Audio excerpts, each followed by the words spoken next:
Totoo po na malaki ang advantage kapag ang bahay natin ay may sobrang lupa, may bintana sa gilid ng bahay. So ito po si Pagsibol Village. Meron tayong incoming na Cavite, Santa Maria, Bulacan, sa Katmon, and sa Teresa Rizal.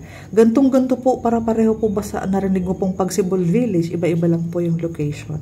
Ako po ay taga Naik, Cavite. Pagsibol Village po ako. Sa phase 2 po ako. Doon po sa may Alpha Mart.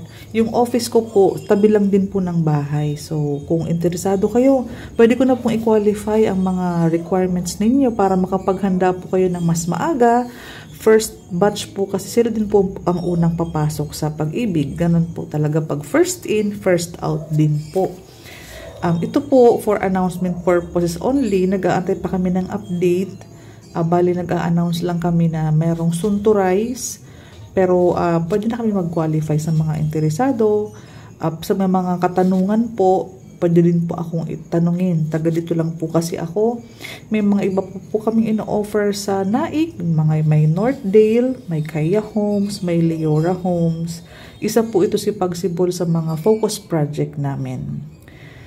Si Pagsibol Village po, kagaya po na nasa Katmon at soon to rise po sa Rizal, pare-pareho na po sila naka-sliding windows. Ganyan na po ang community. Kung mapapansin po ninyo, duplex po ang tawag dyan. Bali sa isang bahay, isa lang po ang nakadikit sa'yo. Sa kabilang side naman, sa sobrang lote mo, ang katabi mo naman dyan ay yung car park ng kapitbahay. Ganyan po ang mga duplex. Hiwa-hiwalay po yan. So, malaki din po ang kalsada natin. May setback tayo sa harapan. May space tayo sa gilid ng bahay natin na pwede po yan maging car park. Kung napapanood mo po ang aking vlog, palagi mo po itong mahahanap dahil marami po akong uploaded vlogs ni Pagsibol Village. Dahil po maya't maya po kapag ako'y nakapunta sa site or sa model house, nag-vlog po talaga ako. Dahil marami pong nagtatanong ng mga updates, kagaya po nito, ito po yung sold out na nalipatan na ng mga buyer namin nung year 2022.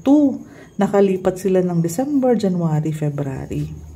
So, ang mga ino-offer natin ng mga ganitong project ni Raymulan Lands po, wala po yung down payment, walang reservation, walang equity. Ang cash out mo lang is 10,000 para pa po yun sa water and Meralco. Ang ma-receive mong bahay, naka first coating na ang wall, naka sliding windows na, makinis na po ang sahig, ready na yan for tiles, bakal na ang hagdanan, covered na ang kusina mo, may sink na po yan dyan. Option, kung gusto mo pong basagin dito ang ito, pwede mo itong maging dining area, tanggalin mo po itong sink, lababo po, pwede po yung ilagay doon sa sobrang excess lot sa gilid.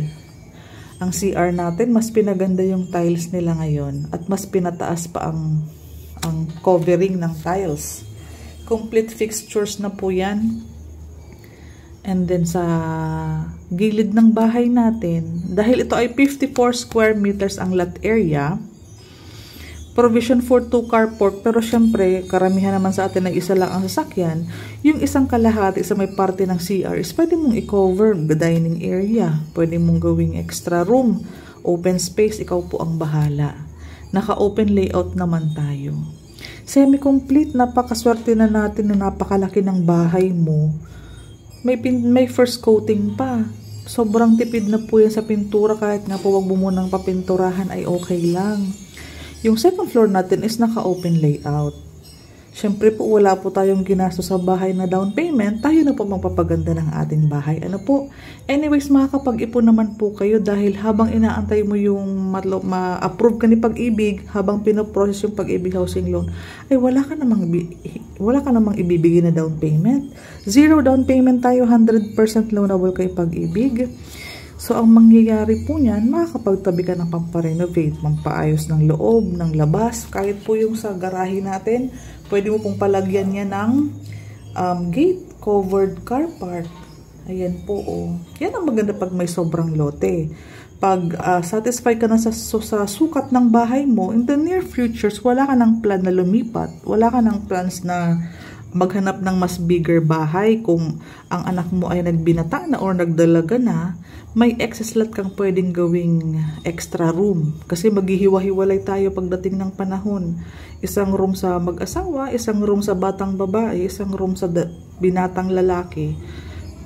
Totoo po yan. Yan talaga nangyayari. Kaya nagkakaroon ng reason na after 15 years ay lumilipat ang mga pamilyang Pilipino. Yan po ang madalas na na-encounter natin dahil Ma'am Cindy, 10 years po kami sa townhouse. Kulob, madilim, walang liwanag, walang hangin. So nakaka-relate po tayo dyan dahil ang una naming bahay ay townhouse din po at kakalipat lang namin sa Pagsibol Village, which is napa-expand na namin, naging car park, naging dining area.